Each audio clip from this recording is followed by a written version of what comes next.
مرید کرتے رہتے ہیں، سجادگیاں بیٹے لیتے رہتے ہیں۔ سوچ ذاتی ہے نا، ہماری ذاتی سوچ ہے۔ ایک پیر صاحب میرے دوست تھے، ان کا انتقال ہو گیا تو مجھے بلایا گیا سجادہ نشینی کے لیے، جو بزم سجی، مجھے بھی کہا گیا دستار میں آپ نے شریک ہونا ہے، تو میں نے کہا نہیں، میں نہیں باندھوں گا اس کو دستار۔ محبت کا سلسلہ تھا، میری وہاں بات سنی جاتی تھی تو میں نے کر لی، ہر جگہ تو سنی بھی نہیں نہ جاتی، نہ ہم کر سکتے ہیں۔ تو میں نے کہا جناب میں نہیں باندھتا۔ کہا وجہ؟ میں نے کہا یہ تو دورے کرتا تھا، وہ جو مرید سارا دن پیروں میں بیٹھا رہتا تھا حق اس کا بنتا ہے، وہ جو ان کا پخانہ اور پیشاب تک صاف کرتا تھا نا، وہ سجادگی کے قابل ہے، اسے لاؤ اس کی دستار کرتے۔ اور میں نے کہا یاد رکھو، جب ہم ملی فائدہ، ہم بڑے بڑے مراکز ہمارے بزرگوں نے قائم کیے، لیکن وہ جس سجادے کے ہاتھ آئے وہ نااہل تھا اور وہ مراکز تباہ ہو گئے۔ نیا آدمی جو آتا ہے اسے نئے سرے سے بنانا پڑتا ہے، اور ہمارے جیسے لوگ جب تک ادارے بنتے ہیں تب تک بڑھاپا آ جاتا ہے، پھر کہاں کام کریں گے؟ جب تک مواقع ملتے ہیں، وسائل ملتے ہیں، تب تک صحت ہی ساتھ نہیں دیتی، تو کیسے دین کا کام ہوگا؟ 2-2 4-4 500 روپے کے لیے مسائل بنے رہتے ہیں۔ ہم لوگ ان مراکز میں کیا رہ گیا ہے؟ ہم نے بیٹوں کو اور سجادوں کو جب آگے لگایا تو کیا اشر ہوا ہے؟ مزارات پہ وہ لوگ بیٹھ گئے جو بندروں کا ناچ دیکھتے ہیں، وہ لوگ آج درباروں کے سو گئے۔ آپ لوگ یہ درد ہے، اس درد کو سنے، خوگر حمد سے تھوڑا سا گلا بھی سن لے۔ آج بڑے بڑے آستانوں پہ شیر پالنے والے، کتے رکھنے والے بیٹھے ہیں، اس لیے کہ ہم نے سوچ کبھی بھی ملی حضرت ابو بکر صدیق۔ سب بولیے، جو ابھی تک نہیں بولے وہ بھی کہیے رضی اللہ تعالی۔ کیا خوبصورت میرے محبوب کے صحابہ ہیں۔ وقت وصال آیا ہے، اپنا بیٹا سیانا ہے، سمجھدار ہے، حضرت محمد بن ابو بکر پڑھے لکھے، دیانتدار، نیک، صحابی رسول ہیں۔ لوگ حضرت ابو بکر صدیق کے پاس آئے، کہنے لگے خلیفہ کون بنے گا آپ کے پاس؟ کہا میرے بعد خطاب کا بیٹا عمر بنے گا، وہ بنیں گے۔ تو کہا حضرت جی آپ کا اپنا بیٹا بھی تو ہے، تو عمر تو بڑا سخت آدمی ہے، آپ اس کو بنا کے جا رہے ہیں، اپنا بھی تو شہزادہ تھا۔ حضرت سے ہاں بیٹا اہل ہو تو بنائے، حضرت علی نے بنایا امام حسن، اہل ہو قابل ہو تو حرج بنائیں، حرج نہیں قابل ہو۔ حضرت سیدنا ابو بکر صدیق رضی اللہ تعالیٰ عنہ ملت کی بات کرتے ہیں، قوم کی بات کرتے ہیں، اسلام کی بات کرتے ہیں، فرمانے لگے بھائی میں قبر میں جاؤں گا تو مجھ سے اللہ تعالیٰ پوچھے گا کہ تو میرے محبوب کی امت کا نگہبان تھا، بتا ڈوری کس کے ہاتھ میں دے کے آیا ہے؟ تو میں اللہ کی بارگاہ میں یہ جواب دینا چاہتا ہوں کہ اس کو دے کے آیا ہوں جو تیرے نبی کی امت کا سب سے زیادہ خیال رکھے گا۔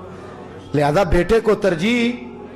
حضرت عمر کے انتقال کا وقت آ گیا۔ بھئی بیٹے پیارے کسے نہیں ہوتے؟ بیٹے پیارے ہوتے ہیں کہ نہیں؟ بولیے، اولاد بڑی پیاری چیز ہے۔ حضور نے فرمایا ہے کہ اولاد انسان کے جگر کا پھل ہوتی ہے، جگر کا، میری طرف دیکھیے، اولاد جگر کا پھل ہوتی ہے، جگر کا اولاد۔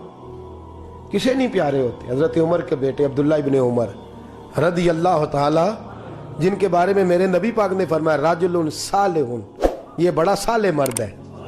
حضور نے گواہی دی کہ عمر کا بیٹا بڑا رجل صالح مرد ہے، مرد کہا حضور نے اور صالح کہا۔ حضرت عمر فاروق کا بیٹا، ایک بہت بڑے مفتی تھے، فتویٰ شرعی یہ ہے کہ جب عورت کو دن آئے ہوں، طہر آیا ہو، تو اس کو طلاق نہیں دینی چاہیے، پاک ہونے کا انتظار کرنا چاہیے۔ ایک دفعہ حضرت عبداللہ ابن عمر کو بڑا غصہ تھا، بیوی نے کوئی ایسی بات کر دی تو ایام طہر میں، حیض کے دنوں میں طلاق دے دی۔ حضرت عبداللہ ابن عمر رضی اللہ تعالیٰ عنہ نے یہ کام کیا۔ حضرت فاروق اعظم کا وقت وصال آیا، لوگ آئے، حضرت عمر فاروق نے بلایا، فرمایا مجھے مشورہ دو میں کس کو امیر بناؤں؟ 11 بندے حضرت عمر کو مشورہ دیتے ہیں کہ اپنے بیٹے کو بنا دیں، عالم بھی ہے، فاضل بھی ہے، اور مصطفیٰ نے جسے نیک کہا ہے پھر وہ بڑا ہی نیک ہوگا نا، جسے حضور نے نیک کہا۔ کتنے لوگوں نے مشورہ دیا؟ بولیے۔ حضرت عمر فاروق رضی اللہ تعالیٰ عنہ نے فرمایا جو میرے بیٹے کا نام لیتے ہیں وہ اٹھ کے چلے جائیں، جو میرے بیٹے کا نام لیتے ہیں وہ نکل جائیں، اٹھ جائیں۔ کہا حضور کیا مطلب؟ فرمایا جسے اپنی بیوی کو طلاق دینے کا طریقہ نہیں آتا اسے مسلمانوں کا حکمران بنا دو، جسے طلاق نہیں دینی آتی وہ مسلمانوں کا حکمران بن جائے، تباہی کرے۔ خبردار کوئی میرے بیٹے کا نام نہ لے۔ حضور پھر کس کو بنائیں گے؟ فرمایا 6 بندوں کے نام دیتا ہوں، علی کو بنا لو، عثمان غنی کو بنا لو، حضرت طلحہ کو بنا لو, حضرت عبیداللہ کو حضرت طلحہ بن عبیداللہ کو بنا لو, حضرت سعد بن نبی وقاص کو بنا لو, حضرت عبد الرحمن بن عوف کو بنا لو, جناب سعید بن زید کو بنا لو. حضرت عمر سے کہا گیا حضور ان لوگوں کو آپ نے چنا ہے, آپ کی رشتہ داری ہے ان سے, دوستی ہے, اللہ کا واسطہ ہے؟ فرمایا نہیں. کیوں چنا ہے؟ آپ کا میرٹ کیا ہے, کس میرٹ پہ چنا ہے؟ فرمایا یہ وہ 6 بندے ہیں جن سے وقت وصال تک میرے نبی راضی رہے ہیں صلی اللہ علیہ. تو میری قومی سوچ ہے, ملی بات کرتا ہوں, ملت اسلامیہ کی بات کرتا ہوں کہ جن سے مصطفیٰ راضی رہے ہیں ان کا حق بنتا ہے, وہ پرہیزگار ہیں, وہ متقی ہیں, وہ چلا سکتے ہیں قوم. ہماری سوچ ذات تک اڑ گئی ہے, جاگ کے بیٹھیے, ہماری سوچ ہماری ذات تک اڑ گئی ہے. اس کا نقصان ملت کو اٹھانا پڑ رہا ہے, اس کا نقصان قوم کو سہنا پڑ. 2 کروڑ کی کوٹھی بنا لی ہے پر 10,000 روپیہ گلی میں نہیں لگایا. ہم نے اپنی تھڑی اتنی لمبی چوڑی بنا لی ہے کہ جو بھی گزرتا ہے اس کو تکلیف ہوتی ہے, لیکن ہمیں تو آرام ہے نا, ہمارا تو موٹر سائیکل اندر جاتا ہے کہ نہیں, ہمیں کیا لگے. ہم نے بڑا کر کے پھٹا لگایا ہے, لوگ گرتے ہیں تو گرے, ہمیں اس سے کیا غرض. ہم اس بات کا احساس ہی نہیں کرتے کہ ہماری ذات کو تھوڑا نفع ہے اور ملت کو, قوم کو, اسلام کو اس کا کتنا نقصان ہے. میرے غوث اعظم کا بغداد لٹ گیا, تباہی آ گئی, فساد پھیل گیا. حضرت علی شیر خدا کا نجف اشرف اجڑا. امام حسین کے میدان کربلا میں پھر سے کربلا ہوئی. بتاؤں وجہ کیا ہے؟ صدام کے چند جرنیلوں نے امریکہ کے ہاتھوں اپنے آپ کو بیچا. فیملیوں ساتھ وہ امریکہ چلے گئے, وہاں جا کے امریکہ کی فضاؤں میں وہ ٹھنڈی سانس لے رہے ہیں, اور ظالموں کچھ دن کی زندگی, کچھ دن کا سکون, اور تم نے حضرت سری سختی اور جنید بغدادی کا شہر تباہ کر دیا, اجاڑ کے رکھ دیا. بغداد کے لوگ بھیک مانگ کے کھاتے ہیں, بغداد کے لوگ لوگوں کو لوٹ کر کھاتے. وہاں قحط پڑ گیا مردوں کا قحط پڑ گیا. عورتیں جلوس نکال رہی ہیں کہ مرد 2 شادیاں کریں. تھوڑے نفع کے لیے تم نے اسلام کا سودا کر ڈالا, تم نے بیچ ڈالا ملت کو. اللہ کی بارگاہ میں تم کو جواب نہیں دینا, وہاں تم کو حاضر نہیں ہونا. تھوڑے نفع کے لیے دین کے لمبے چوڑے نقصان, لمبی چوڑی تباہیاں ہم کرتے ہیں. فلسطین سارا لٹ گیا چند مسلمان حکمرانوں کی وجہ سے.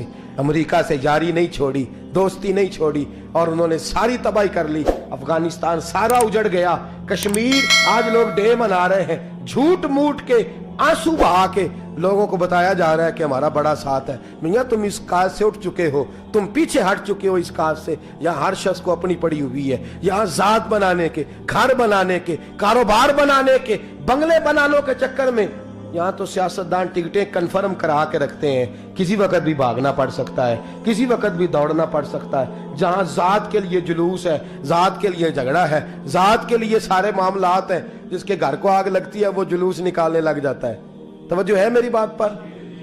جب بھی کوئی جلوس نکالتا ہے نا کسی بھی طبقے کا, تو میں ذرا ٹٹول کے دیکھتا ہوں کہ جب حضور کی ناموس کی باری آئی تھی اس جماعت نے جلوس نکالا تھا کہ نہیں نکالا تھا.